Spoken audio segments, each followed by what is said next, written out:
एक पति अपनी पत्नी को लेकर आया। इसलिए नहीं लाया कि उसे प्यार करता है, इसलिए लाया कि खुद तो अपनी लुगाई को कुछ कह नहीं पाता, मुझसे कहलवाना चाहता है। भाई मर्द के बच्चों तो खुद बोलो अपनी लुगाई को, वहाँ सबकी टैं बोल जाएगी। कई बार तो मुझे ऐसे लगता है जैसे इस देश के पतियों ने मुझे सुपारी दी हुई हो कि हम तो कुछ नहीं कहेंगे, तू कह दियो हमारी तरफ से। या देखा जाए तो इस देश के पतियों का मैं अम्बेडकर हूँ। ये बेचारा शोषित समाज जो आज तक ऊपर नहीं उठ सका, इसको मेरे जैसे ही संतों की आवश्यकता है। तो इस देश के पतियों को एक संत मिला है, इसके लिए उसका स्वागत कर सकते हैं बोलो। पत्नी नहीं देखे बस इस हिसाब से ताली बजाओ। और वैसे भी देखा जाए तो आजकल मार्केट में बहुत संत घूम रहे हैं, और दूसरे शब्द में कहूँ तो मार्केट वाले संत घूम रहे हैं। जिस संत के पास जाओ एक ही बात कहेगा, माया त्याग दो। बोले क्या करें? बोले मुझे दे दो। हर एक चाहता है वो तो करोड़पति बन जाए और आप बाबा जी बन जाओ। लेकिन मैं इतना ही कहना चाहता हूँ, अभी मैं अमेरिका गया, मैंने वहाँ देखा पति पत्नी बहुत प्यार करते हैं। सड़क पर चलते चलते प्यार कर लेंगे, ट्रेन में बैठे बैठे प्यार कर लेंगे। हिंदुस्तान में तो पति सारा घर में प्यार नहीं करता, बाहर के तो बात छोड़ दीजिए।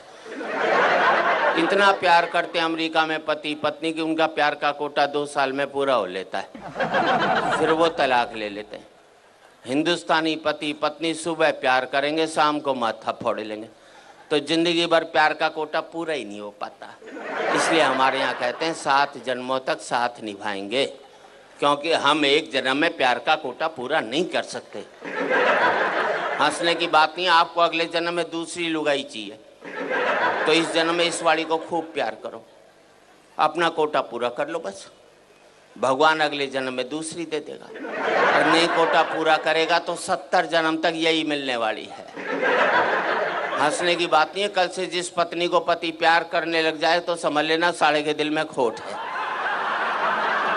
वो चाहता ही नहीं कि अगले जन्म में ये बने। मैंने तो टेक्निकल बात बता दी।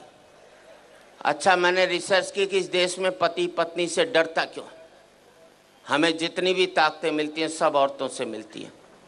पैसा चाहिए लक्ष्मी जी के पास जाओ, बुद्धि चाहिए सरस्वती जी के पास जाओ, ताकत चाहिए दुर्गा जी के पास जाओ, आदमी के पास छोड़ा क्या? मेरे समझ में नहीं आया आज तक। हमारे शंकर भगवान विष्णु भगवान बिल्कुल खाली बैठे, एक पावर नहीं दोनों के पास में, जिसे कहते हैं ना मिनिस्टर विदाउट पोर्टफोलियो। इसलिए एक जाकर बेचारा पहाड़ पर बैठ गया, और कपड़े भी कितने दिए पहनने को, देखो इसे, गले में सांप और डाल दिया। थोड़ी कसर बची थी तो जटा से गंगा और निकलवा दी ठंड के अंदर। पीने को मांगा तो विष पिला दिया। ऐसे में आदमी तांडव नहीं करेगा तो क्या बांसुरी बजाएगा भाई? सीधी सी दूसरे को शेषनाग पर लिटा दिया, वो भी समुंदर में दूर दूर तक पीने का पानी भी नसीब नहीं हो सकता। अच्छा, दोनों बेचारे आपस में रोना भी नहीं रो सकते कि एक पहाड़ पर बैठा है एक सागर में लेटा है, वरना दुखी पति आपस में बात करके मन हल्का कर लेते। एक हमारी जान को आ गया करवा चौथ का व्रत, पता नहीं लुगाई कब तोड़ दे। इधर व्रत टूटा उधर पति साफ, क्योंकि पति की जिंदगी के लिए रखा जाता है। इस देश में 100 व्रत ऐसे हैं कि पत्नी नहीं रखे तो पति की सेहत खराब हो सकती। एक व्रतशाला ऐसा नहीं बनाया जो पति नहीं रखे तो लुगाई के जुखाम भी हो जाए। तो हम तो बल्ला भी नहीं निकाल सकते। अभी करवा चौथ को घराड़ी बोली सोने का सेट दिला, मैंने कहा मैं तो नहीं दिलाता। बोले व्रत तोड़ू के? अंदर से रोटी ले आई, बोले ला रहा है कि अभी खाऊं? मैंने प्राण जाएंगे, ले आया। विदेशों में करवा चौथ के व्रत होते नहीं, इसलिए वहाँ तलाक हो जाते। अभी मैंने ब्याह की 25वीं वर्षगांठ मनाई, अमेरिका में होता तो 25वीं लुगाई की मना रहा होता, करवा चौथ नहीं होता ना वहाँ। हमारे यहाँ पति पत्नी तो रेल की पटरी की तरह, मिलो मत साथ जरूर चलना पड़ेगा। अलग इसलिए नहीं हो सकते कि बच्चे स्लीपर बनकर दोनों को जकड़े हुए हैं, ना इसको इधर जाने देते हैं ना उसको उधर जाने देते। अच्छा, इस देश में हर एक पत्नी पति को एक धमकी जरूर देती है। मैं तो बच्चों की वजह से टिकी हुई हूँ, वरना कब की निकल जाती। अब मैंने अपनी लुगाई से कहा, मैंने देख सारे बच्चे ब्याह लिए, अब तो निकल ले। बोले ना जरा पोते का ब्याह और देख लो, उसने कभी नहीं निकलना।